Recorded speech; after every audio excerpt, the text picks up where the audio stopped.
really so honored to have been invited here today to present the next generation of germ cell mutation research. What was just a twinkle in our founder's eyes?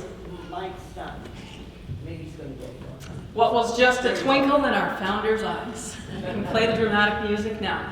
As you heard from David's talk, our founders established the EMGS with almost a laser focus on what they referred to as our most vital assets, our germ cell genomes.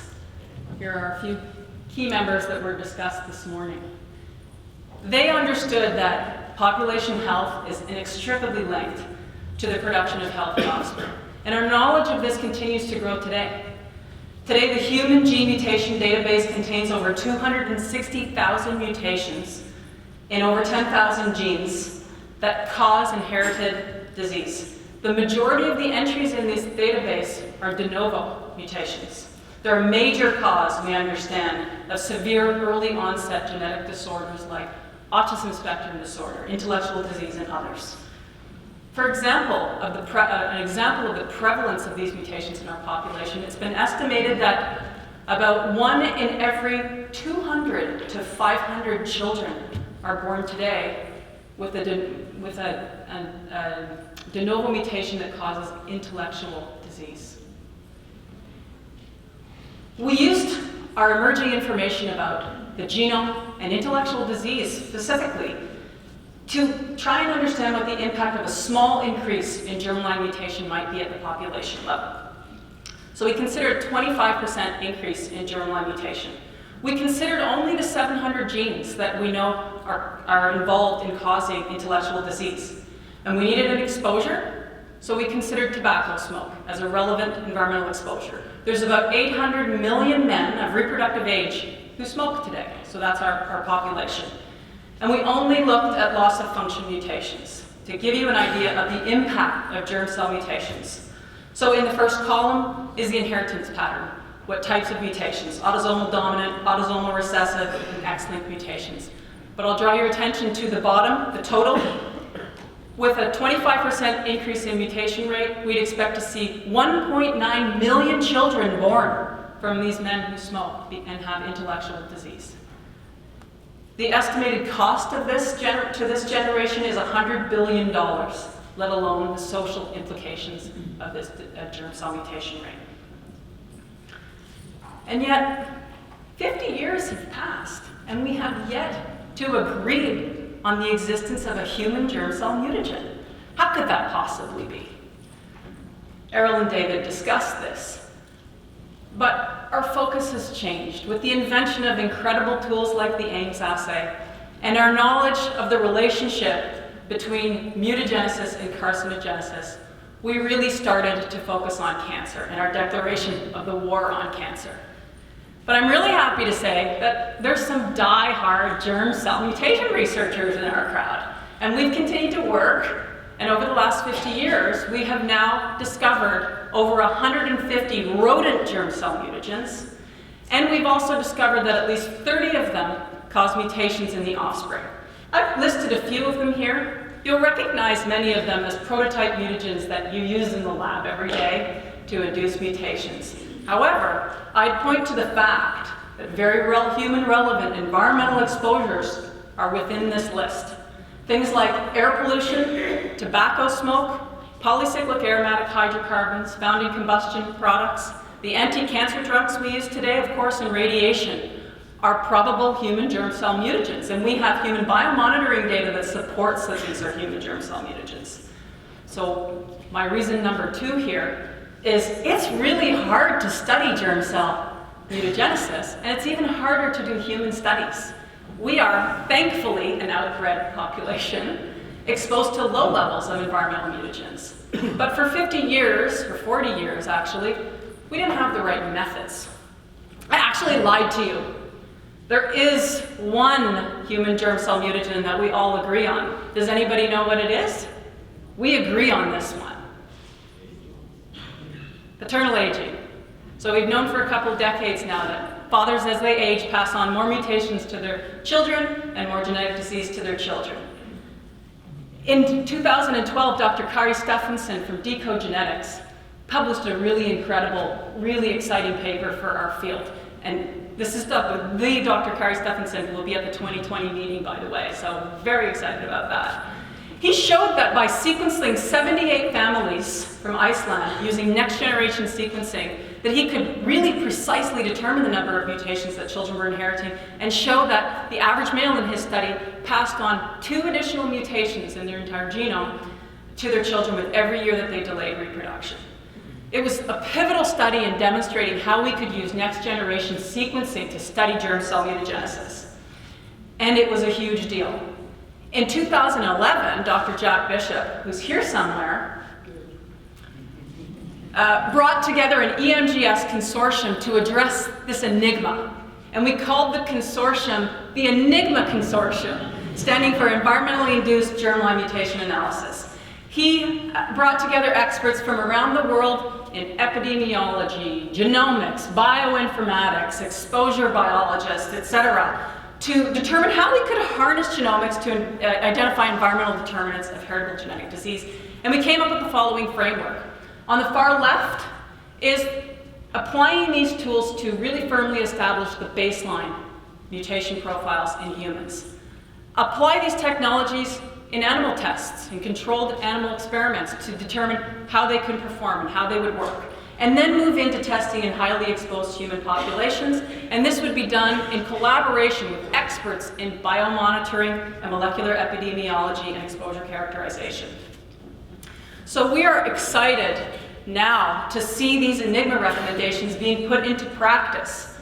One ENIGMA member, Dr. Matt Hurls, published the following paper in 2015. On the x-axis is paternal age at conception. On the y-axis is the number of mutations that the father's passing on to his offspring. Each line represents a different father and their multiple offspring. And so now we're beginning to understand that not only is there a relationship between paternal age and mutation, but each male's slope is different. Genetic and environmental factors contribute to these slope differences, and now it's our challenge to figure out what these are. We've had a number of papers that have come out demonstrating how genomics can be used in animal tests. So in these experiments, the male rodent is exposed to a chemical, mated with a female, their offspring collected, and the entire family sequenced. Matt Hurls, working with Yuri Dubrova in the Ottawa paper, showed increased CNVs caused by radiation. Kenichi Masamura, who I saw here with Dr. Takehiko Nomi, demonstrated dose-dependent increases in point mutations by ENU that match the spectrum seen in the sperm. And Mark Beal, working with Francesco Marchetti and I, showed that when you expose male mice to benzoate-pyrene, adult male mice to benzoate-pyrene, we see the expected frequency and spectrum of mutations induced by benzoate-pyrene in their offspring, and we see copy number variants induced by them. So we know what we need to do now to apply this in humans. In fact, we can use the studies to do power analyses to determine how many families we need to sequence for even a small, like a 10% increase in germline mutation rates. You can see the more offspring you can sample per family, the fewer genomes you actually need to sequence from this table in order to see a 10% increase in mutation rate. This is feasible. It depends on the effect size that we're expecting to see. But if we had a 30% increase in mutation rate, we only need to sequence 6 4-child families in each treatment group in order to be able to have an 80% chance to see this effect. So it's entirely feasible to do this now. We just need to do it. We also have some groundbreaking transformative technologies that EMGS members have invented, like Dr. Larry Loeb, Jesse Salk, and Jason Bielis. These error-corrected sequencing methodologies that we can now use, we can adapt to apply to sperm samples in humans and begin to explore the environmental determinants of germ cell mutation. There are other ways. We heard from David DeMarini when he won the Alexander Hollander Award in 2012 that if you applied an IARC-style weight of evidence approach to assess the evidence that we have in the rodents and humans for germ cell mutagens, that you would arrive at the conclusion that air pollution, radiation, tobacco smoke, and chemotherapeutic drugs are human germ cell mutagens. Another area where EMGS is at the forefront is in adverse outcome pathways, or AOPs, which is a framework that describes the knowledge and the empirical data between linking a molecular initiating event and key events to an adverse outcome. It's really an effective tool to summarize the weight of evidence supporting a toxicity pathway. Over on the right, we have a paper. We brought together a workshop and we discussed what germ cell AOPs we should be developing. And the group came up with the following AOP: alkylation of DNA leading through insufficient DNA repair to increase mutations. If these occur in male germ cells, they lead to heritable mutations. This was one of the first AOPs ever endorsed at the Organization for Economic Cooperation and Development. And it really is used as a tool to build on this now, to look at other upstream and downstream events, other molecular initiating events, but it really succinctly summarizes the weight of evidence supporting the existence of human germ cell mutagens. When you put together these AOPs, you really recognize what's missing in the published literature. And the biggest thing is the quantitative relationships. We don't understand how much DNA damage leads to mutations in our germ cells. We don't understand how many mutations in the germ cells wind up in the offspring. The other thing that it really reveals are the testing, data, and knowledge gaps. And a very big one is, I've been talking about adult males this entire time. We don't have good germ cell mutagenicity tests for females, and we need to start looking at other life stages that might be even more susceptible to induced mutagenesis. We need improved sperm mutation analysis approaches, and as I've been mentioning, we need to study these effects in humans. And we certainly need, in order to develop these pathways that include mechanistic information, an increased understanding of the role of DNA repair specifically during gametogenesis. So the next 50 years in the area of research and development, putting this one right at the top, we need to start addressing the lack of understanding of female germ cell mutagenesis. We can do this with our new genomic tools. We can integrate genomics with conventional reproductive toxicology tests. And we have new transformative tools that maybe will enable us to access and sequence oocytes. We're beginning already to apply this. This is a paper from Denmark. The blue line is the paternal age effect, and the red line is the maternal age effect. There is a maternal age effect. Women pass on about 0.4 more mutations to their offspring with every year that they delay reproduction. We need better, faster, cheaper sequencing methods that will come with time. But one that we need really badly is an ability to measure quickly and efficiently copy number variants that are transmitted to offspring. These are really important in human genetic disease. And then I mentioned how we can do this with relatively small numbers of multi-sibling families. We need to find those families. Francesco and I have been looking for good big families that have really well characterized exposure information. It's not easy to find. So we need to identify these multi-sibling families with chemical exposures well characterized. So the next 50 years, I hope, will involve a return to our roots.